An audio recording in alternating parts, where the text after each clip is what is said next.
All right, and we back. Going to talk a little bit about the NFL. The NFL season is winding down, unfortunately, but we are getting into talks about the offseason and the draft. Obviously, the Super Bowl between the Philadelphia Eagles and the Kansas City Chiefs. People are going to talk about that ad nauseum. I want to talk a little bit about the draft and the number one potential pick. Tennessee Titans, who the fuck? Yeah, it is. Excuse me.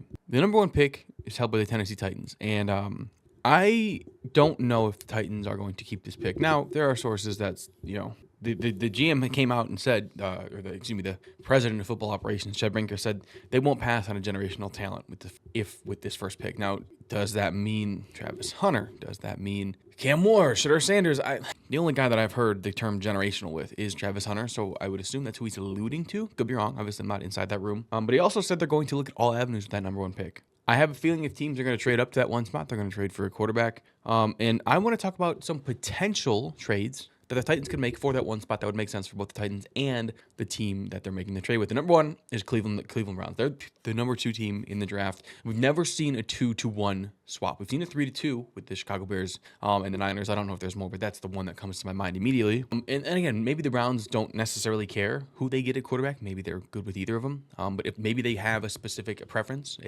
there's a guy between Cam Ward or Shedeur Sanders in which they're like, yeah, we want that guy. And again, because we've never seen a 1 or a 2-to-1 swap, I don't really know what that looks like. But looking at Cleveland's draft capital stash, I think it would take probably elite for sure the second pick, and I think probably both of Cleveland's 25 third-round picks. So it'd be 2 and 2 2/3 for number one. I think that's fair for both teams. You trade down one if you're the Titans and you're not really in love with either of them, then you trade down, get an additional third-round pick, and then just take whoever they don't. Next up, the Giants. I mean, the Daniel Jones era was certainly something, and the Giants are at 3, right? And if they feel like they need a quarterback, you're probably not going to get him at 3, maybe. You don't know. If you're the Titans, you're probably selling the fact that you're going to take either Ward or Sanders, so that way a team jumps up and gives you a lot of picks, even if you do want Travis Hunter. If you're the Titans, you fall to 3. You're assuming the two teams that 1 and 2 are going to take quarterbacks. If you want Hunter all along, then you still get your guy. Or Abdul Carter. I know Abdul Carter's made a meteoric rise. He was an absolute stud this season.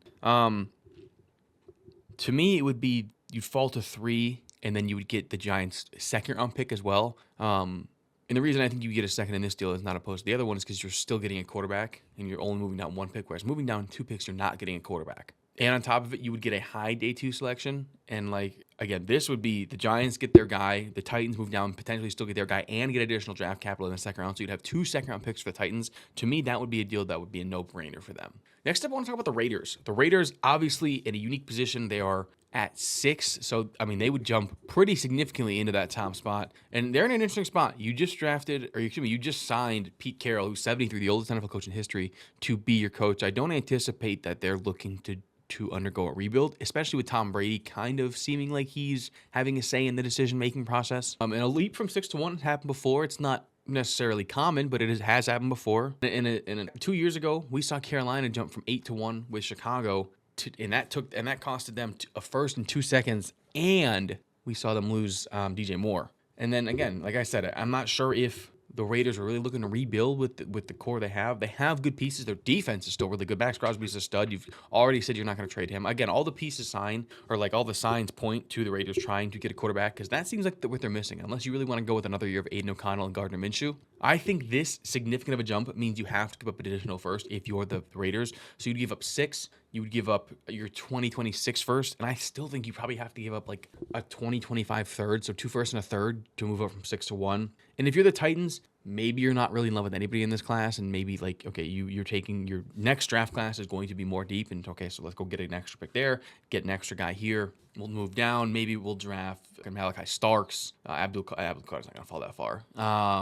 Jalen Walker, and whoever, right? If the Titans fall in love with someone that they know they can get at 6, trade down, get your pieces. Next up, the Jets, another team in New York. Could they jump from 7 to 1? I mean, they have Aaron Rodgers, but Aaron Rodgers is 40. He really wasn't that good this year. And the Jets, they might be motivated to move on from Aaron Rodgers and replace him if Aaron Rodgers doesn't want to come back, if they just decide it's time to move on. So again, if you're moving from 7 up, you're automatically looking at this year's first, next year's first, immediate second, third, day 2 capital. And essentially, in this case, this offer has to be better than the Raiders offer, right? And next year's quarterback class is expected to be much stronger, especially obviously with even some of the guys from this year's class decided to stay in the draft or in college, like Carson Beck, to go into that class. I don't think it's necessarily too much more than what the Raiders did, but I think again, you're trading 7, you're trading your next year's first round pick, and you're probably trading your second this year. So your first and second this year, and your first the following year to move up from 7 to 1, draft Shedeur Sanders or Cam Ward. And finally, this is, I don't necessarily do the biggest one, but the farthest reach, the New Orleans Saints. I mentioned when I talked about, I did a Senior Bowl video that should have came out yesterday by the time you're seeing this. And when I talked about that video, I talked about the Saints being a team and Jalen Milroe, and how there's so many teams that need quarterbacks, and the Saints were one of those teams that I mentioned that they need a quarterback. And it won't be the exact same jump. It is from 9 to 1. The Carolina Panthers jumped from 8 to 1 2 years ago. And obviously the Saints still have Derek Carr, and it would make sense that they would trade Derek Carr and just try to fully lean into a rebuild, but it is the Saints and this is the NFL. The Saints have an extra third round pick this year. They would have to give up that along with their first round pick, their day 2 or their second round pick. Probably a first next year as well, and a third this year. So like that would be, if you're the Titans, or you're the Saints, you trade 9, you trade your first round pick this year, you trade your third round pick this year, and then you trade a second round pick next year. So, and the Titans, again, if you're really not in love with anybody, maybe you want to go get an offensive tackle or an offensive lineman and Will Campbell. If you want to go reach on Armand Bembo, I don't know what you want to do, but if you're the Titans and you really aren't in love with someone, trading down, getting extra draft capital, it's not the worst thing in the world. Again, there's no point in wasting a pick on a Shedeur Sanders or a Cam Ward just to appease a fan base if you aren't certain, if you don't feel like he's your guy.